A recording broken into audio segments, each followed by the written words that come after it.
శారదా చంద్రమౌళీశం రత్నగర్భగణేశ్వరం శంకరం చరుష్యశృంగేశం తుంగాం లోకగురువున్ భజే.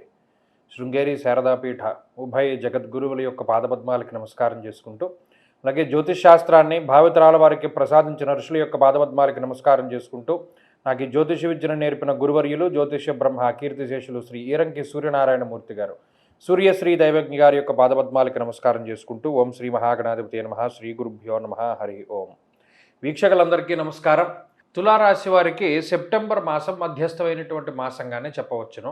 అయితే రాశ్యాధిపతి శుక్రుడు మీ రాశి అందే సంచరిస్తూ ఉండడం ఒక గొప్ప బలంగా చెప్పవచ్చును. అలాగే 9వ స్థానంలో కుజుడు 10వ ఇంట్లోకి వెళ్ళినా 10వ ఇంట్లో ఉన్నటువంటి గురుడితోటి కలిసినా అదేం పెద్ద ప్రయోజనం లేదు, దానివల్ల నష్టము లేదు, దానివల్ల లాభము లేదు. అలాగే శనేశ్వరుడు 6వ స్థానంలో ఉండడం యోగించేటువంటి విషయం. అది ఎప్పటి నుండో ఉన్నది కాబట్టి ప్రత్యేకించి ఈ మాసంలో దాని ఫలితం కొత్తగా ఏమీ రాదు. అలాగే పంచమరాహువు కూడా ఎప్పటి నుండో ఉన్నారు. ఇక్కడ ప్రధానంగా మిమ్మల్ని కొంచెం ఇన్ఫ్లుయెన్స్ చేసేటువంటి గ్రహం ఏదైనా ఉంది అంటే రవిగ్రహం మాత్రమే. అంటే ఈ మాసం అంతా కూడా బలం రవితోనే నిర్ణయం అవుతుంది. ఇప్పుడు ఈ మాసంలో 18వ తారీఖు వరకు రవిగ్రహం లాభస్థానమందు ఉన్నారు. ఉపచయ స్థానముల యందు, అందున దుస్థానముల యందు లేదా ఉపచయ స్థానముల యందు పాపగ్రహములు విపరీతమైనటువంటి శుభ ఫలితాన్ని గోచారరీత్యా ఇస్తారు. అర్ధంచ స్వగులాచార గృహలాభస్సు భోజనం అన్నారు. లాభస్థానమందు రవిగ్రహము సింహరాశి యందు విశేషమైనటువంటి యోగాన్ని, అనగా ప్రత్యేకించి శుభ కార్యక్రమాలకు సంబంధించినటువంటి విషయాలు, ఆరోగ్యాన్ని ప్రసాదించేటువంటి గ్రహంగా రవిని చెప్పుకోవచ్చు. లాభస్థానంలో దేశాంతర వాసము అంటే వేరే దేశంలో నివసించేటువంటి స్థితిగతులపైన ప్రభావాన్ని చూపెడతాడు పాజిటివ్గా.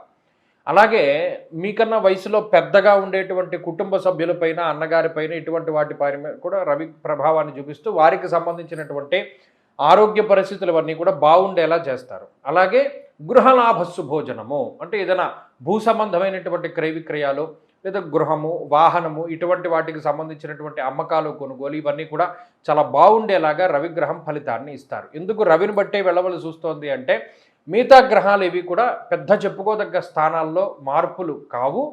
శుక్రుడు, రవే ఈ మాసంలో మిమ్మల్ని ప్రభావితం చేసేటువంటి గ్రహములు. అయితే ఇలా తులారాశి వారికి మాసం ప్రారంభం నుండి 18వ తారీఖు వరకు చాలా ఆనందదాయకమైనటువంటి సమయమే ఉంటుంది. 18వ తారీఖు దాటిన తర్వాత వ్యయస్థాన స్థిత రవి స్వస్థాన నాశనం చేయవ స్థానం మార్పు చేస్తారు. ఇక్కడ శుక్రుడు అనుకూలంగా ఉన్నారు కాబట్టి ఈ స్థాన మార్పు మీకు మంచి చేసేటువంటి మార్పుగానే చెప్పవచ్చును.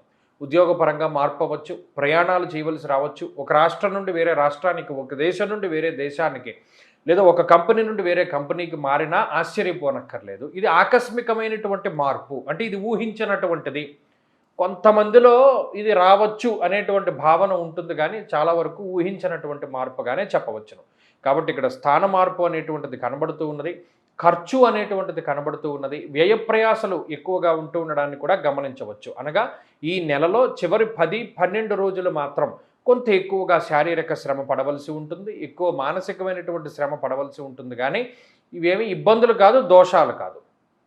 వాటి వల్ల మీకు మంచి జరుగుతుంది, కానీ మరి అనుభవించవలసి వస్తుంది కదా. ఉదాహరణకి ఒక ఊరు నుండి వేరే ఊరికి వెళ్ళాలి, ఏదైనా ఒక బండి మీదో లేకపోతే ఇంకో దాని మీద ప్రయాణం చేసాం, దారంతా గతుకులు ఉన్నాయి, అంత శారీరక శ్రమ పడవలసిందే. కానీ దానివల్ల ప్రయోజనం ఏమవుతుంది? ఇక్కడ నుండి అక్కడికి వెళతాం కదా. అలాంటిదే ఈ తులారాశి వారికి కూడా. కష్టపడతారు, కానీ కష్టానికి తగినటువంటి ప్రతిఫలాన్ని కూడా అందుకుంటారు. కాబట్టి ఈ మాసంలో ఇది కొంత చెప్పదగినటువంటి సూచన. ప్రత్యేకించి ఏదైనా మంచి ఫలితాలని ఆశించడానికై ఈ రాశి వారు ప్రధానంగా లక్ష్మీ నరసింహస్వామి వారి యొక్క ఆరాధన చేస్తూ ఉండడం చెప్పదగినటువంటి సూచన. అలా చేస్తే మంచి ఫలితాలు తప్పనిసరిగా వస్తాయి.